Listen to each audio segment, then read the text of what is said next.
It is only 5 more sleeps. That's 10 if, like me, you fall asleep on a sofa once a day. But for most people, 5 more sleeps until West Ham take on Wolverhampton Wanderers at a very empty and echoey, albeit splendidly carpeted, London Stadium on Saturday. I'm not here to talk about that. Normally when I do these videos, I sort of have a little scratch around, think, what can I talk about today? What can be in the daily video today? There were actually 3 things that grabbed my attention, let's say. So, yeah, I think we'll just go with those. The first one is about a Wigan left-back. The Wigan left-back is called Antonee Robinson. Now, Robinson had a transfer agreed between, it sounds strange saying it, Wigan Athletic and AC Milan. Not the normal path that a footballer would take. I think that's fair to say. Robinson, promising player, really promising player. It didn't go through. But he didn't go through because he had a medical and it turned out he had a heart problem. He had a bit of an irregular heartbeat. Not something that can't be sorted. I mean, there are procedures to sort these things out. However, it was enough to scupper that deal at the time. It was then said that, they'll have a look at it. He'll visit cardiologists. He'll have a consultation with all the experts in that field, which has happened. Obviously, between now and then, COVID-19's happened. Football was ground to a juddering halt, and the transfer's just not happened at all, for obvious reasons. So, the cardiologists have actually given him the all clear. The medical teams have given him the all clear. He doesn't actually need the procedure at all, and he's perfectly fine and has been given the green light to resume his football career. Where do we come into it? Well, we're interested. The interesting thing about this is that he used to be at Everton's academy. Granted, he wasn't at Everton's academy when David Moyes was there. It's a long time since David Moyes has been at Everton. But it would be foolish of us to believe that Moyes didn't have his tentacles spread, tentacles, by the way, roots, that Moyes' roots didn't spread into deep into the bowels. What am I talking about? What I'm saying is David Moyes knows people at Everton. There's going to be people still working at Everton that David Moyes knows. If a young, talented kid is coming through at Everton, David Moyes is going to know about it, which was the point I was trying to make, albeit tenuously. Apparently West Brom are interested as well. Now, I know from doing these videos, because do read your comments, and whenever I put a video up saying what should our team be, who should we buy, who should we get rid of, although it's not one that springs to the forefront of people's minds, left-back is often mentioned. Yes, we have 2 left-backs who both have in excess of 4 years on their contracts, granted. But it's still, read the comments, it pops up. People say we need a left-back, and I can understand that way of thinking. So this kid is good, and I've had a little look, had a little Gonzo, had a little YouTube at him. Good player.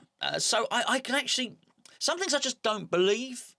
This one, I thought, oh, okay. Yeah, there's something in there. There was another one today, which I guess I am talking about. I was going to say I wasn't going to talk about it, and I was going to talk about it. Was the Olivier Giroud to West Ham? I don't believe it. It's not. It's just ain't going to happen. I don't believe it. The Bakayoko one, I don't believe it. This one, sometimes you've got to go with your gut. And so, I thought this one, yeah, I can see a little something in this story. So I thought that was interesting. The other thing, which I thought was really good. We would have been linked with a Spurs goalkeeper, Paul Lopez. Again, that doesn't seem right. There's 2 other things. Number 1 was Diangana. Number 2 is Declan Rice. Now, here's the thing about Declan Rice, which we'll deal with first. The article says Chelsea appear to be ready to sell N'Golo Kante in the summer. It's been widely reported. That was one of my reasons why Rice wouldn't go. Because they got Kante, they got, is it young Gilmore coming through? Jorginho plays there. Kovacic plays there. Barkley. Obviously, they play in a more advanced midfield position than Declan Rice. But you get what I'm saying. They and with Ruben Loftus-Cheek as well, they have a lot of options in central midfield. But I think the real king of their midfielders in terms of having defensive qualities of tackling and interceptions is N'Golo Kante. Well, that's what Declan Rice does. I don't buy into this narrative that West Ham need another defensive midfielder. Declan Rice is centre-half that's playing in central midfield. If Declan Rice can't cover the defence, then everyone's in trouble, including Declan Rice for his England career, because that's where he's playing for England as well. It would seem to me, bearing in mind he came from Chelsea's academy, bearing in mind he's a Chelsea fan and so is his family, that has always seemed the link that has troubled me most But I don't know. No. They've got enough players in that position. Kante being the best of them. So Real Madrid are rumoured to be interested for 72 million. That's quite an obscure figure, isn't it? Which worries me more. If it was about 70 million, about 80 million, I think this is a figure that's been plucked out. Yeah, 72. Okay, well that's quite odd. Maybe they've plucked an obscure figure out here to make it sound more realistic, to give it a bit more detail. But I'm not so sure. Real Madrid. What I don't understand about all this is why are Real Madrid seem to be insulated from a global recession, right? So England has just announced that the GDP is down 20%. Okay, that's a lot. We are operating 20% less than we were before.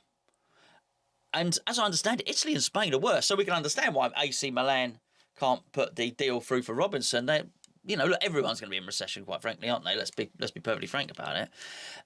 Italy as well. Italy's economy was more locked down than ours was, and the same goes for Spain. So it's a strange one that Real Madrid seem to be insulated from this, that they can go and spend £72 million on a player. But I guess that's it. And then mega rich, I'd heard that they were struggling for money. Clearly not. I mean, we've already seen that Chelsea are spending 50 million on Timo Werner, but you can understand that because Abramovich has not lost any of his money. Well, he lost half of his fortune to his wife when they got divorced, but he's still got 8 billion kicking around, the poor love. I mean, if he can manage. So again, he's not lost vast amounts of his wealth due to a global recession. Real Madrid, I just find it odd. But if they've got the money, if they have somehow managed to insulate themselves from a global recession, from a downturn in football, and they are going to buy a player, a footballer, for 72 million quid in his late 20s, then so be it. All I would say is that is very much Chelsea's way, Real Madrid's way of doing things. They do tend to buy players in their late 20s. Look at all those Galacticos, that team they put together of, Figo, Zidane, and all of those sort of players as well, David Beckham and so on and so forth. They don't really have a problem in doing that. So they're quite happy to buy the finished article for lots and lots of money. The long story, I was going to say long story short, I haven't been anywhere short, have I been talking for nearly 8 minutes. The long story long is that I'm a bit worried about this. I've got to be honest with you. I am a bit worried about Declan Rice going to Chelsea. How much would they pay for him? Well, I guess it wouldn't matter, but they would be armed with 72 million quid. So I guess we would be asking for 72 million quid, wouldn't we? I don't know. I mean, again, we did this last week, and we spoke about Bakayoko. People were saying what they would accept for Rice, and many saying they wouldn't accept anything for Rice. So will he start next season with us? I'll tell you what, number price, be interested in your percentage. Is it 50-50? I think 60-40, 65-35 in favour of him staying with us would be my thought. It's not 100% that he stays with us, is it? Really? Maybe you're more confident than me. Maybe you're 99% that he stays with us. I don't know. Anyway, so that's that story. The final story before I love you and leave you and go and sleep on the sofa. Not yet. I don't do that yet. That happens at about 5 o'clock, by the way. Okay, Grady Diangana set for a West Ham return this summer, with West Bromwich Albion unlikely to match the Hammers' valuation to make the move permanent. I could read the article for you. Basically, but I won't.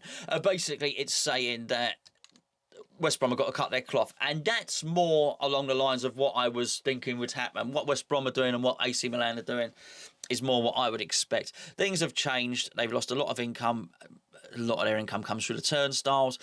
Our valuation is 15 to 20 million for Diangana. They won't get anywhere near it. And that's that, really. So they can't afford him. And I understand. And I don't think, I would say this, I don't want him to go, but I don't think they should be spending 20 million on Diangana or anyone else. I don't think any football club should be stretching themselves beyond their means. So I would imagine that West Brom are going to go and look at a winger from a lower division or something like that, or from abroad if they need a winger. They can't afford Diangana off of us, which means he plays for us next season, and I'm pleased about that.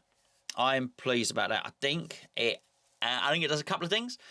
I think it allows us, if Anderson goes, which I don't particularly want him to. I want Anderson to work out, by the way.